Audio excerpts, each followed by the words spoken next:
Okay, so this is the second part of the video on notes on functions. Okay, we have so far that functions is a rule that assigns one output for every input. We talked about the domain and range of different points if we were to have them. Let's look on how we might get these points in the first place. So obviously functions can be shown in different ways. So let's look at a table. I want you to add a second part to that. I want you to add an equation.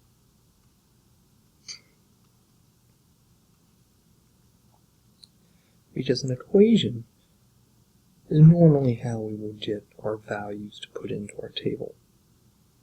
Okay, this is going to be an example 1 right here.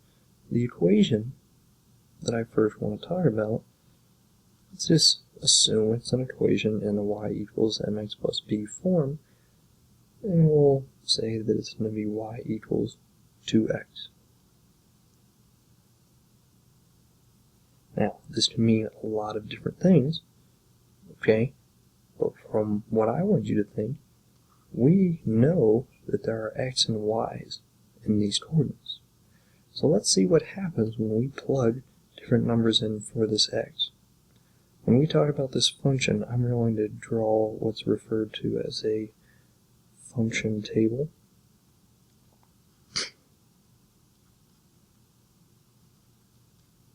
Where I put an x and y just like your normal xy table that you would get values from. But what I'm going to do is I'm going to put the function, or this 2x, into the middle part so I know what my y is going to be. So if I have this equation and I plug in 0 for x, in order to figure out what y is going to be, what I would do is I would take 2, put in parentheses the value of the x, which in this case was 0. 2 times 0 is going to give me a y of 0. So my first order pair will be 0, 0. I'm going to do the same thing with an x value of 1. Now, you may ask yourself, where do I get these values for x? You can make them up. I normally pick easy ones, 0, 1, and 2, just to make my life easy. When you go to fill out the rest of the function table, you can fill it in 2 times 1, which is 2, and then 2 times 2, which is 4. The ordered pairs that I get would be 0, 0, 1, 2, and then 2, 4.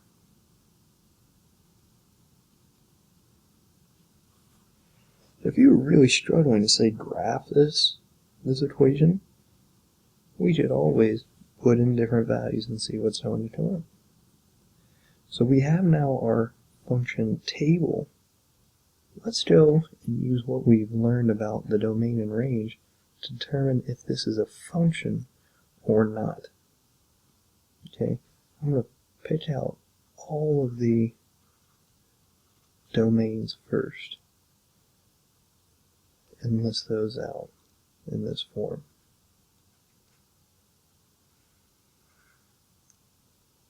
I'm going to take all the ranges and list them out in this form.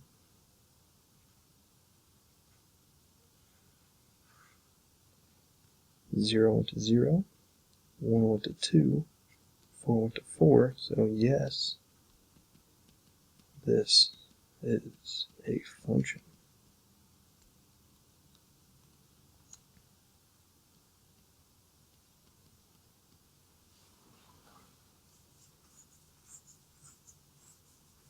Yes, this is a function. When I look at example 2, let's use the equation y equals 2x plus 1. So we're just adding a 1 on to our equation over here. When I draw my function table, it will look something like this.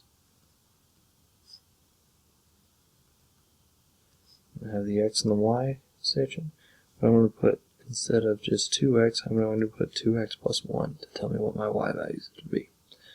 I'll Pick the x value 0, 1, 2. Here, I'll plug in 0, 2 parentheses 0 plus 1, 2 parentheses 1 plus 1, 2 parentheses 2 plus 1. My y value here, 2 times 0 is 0, plus 1 is 1. 2 times 1 is 2, plus 1 is 3. And 2 times 2 is 4, plus 1 is 5. So my ordered pairs are going to be 0, 1,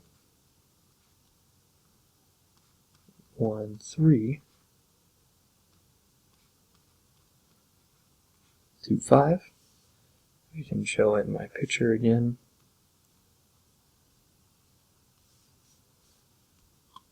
Highlighting the domain and the range.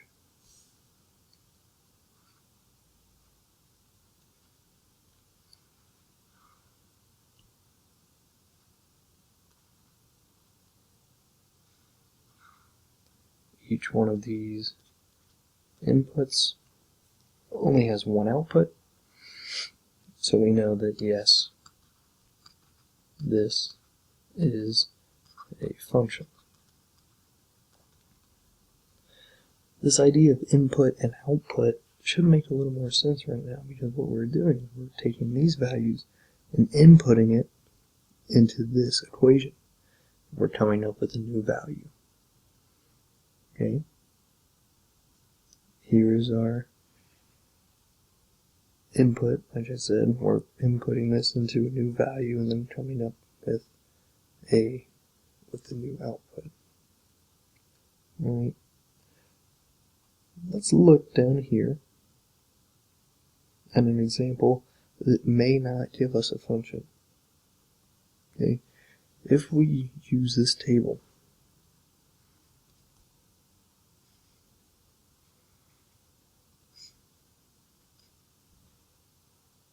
and the function is going to be x squared in this case, which is x times x, and we do 0, 1, 2. If we put in 0 squared, we're going to get 0. Excuse me. If we put in 1 squared, we're going to get 1. And then 2 squared is 4.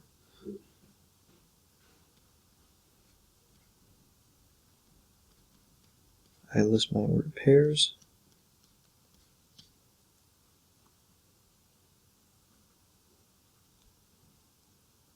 My domain, my range,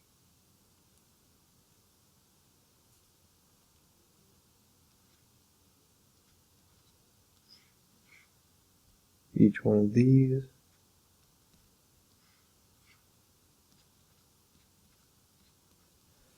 just a one output, so we know that yes, this is a function.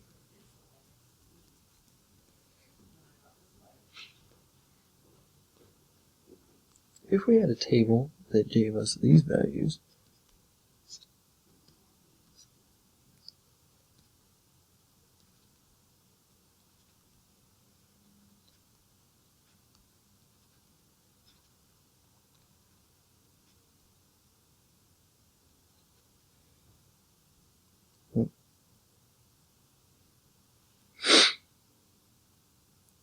we would still be able to pick out the domain and the range, because really all these are these ordered pairs.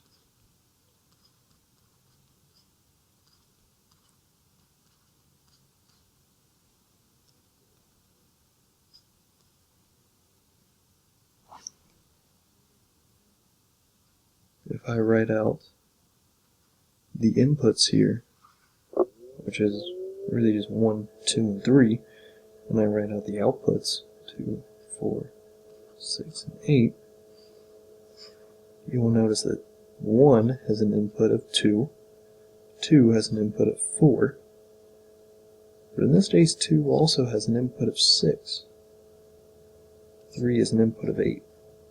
Because this input has 2 outputs, this is not a function.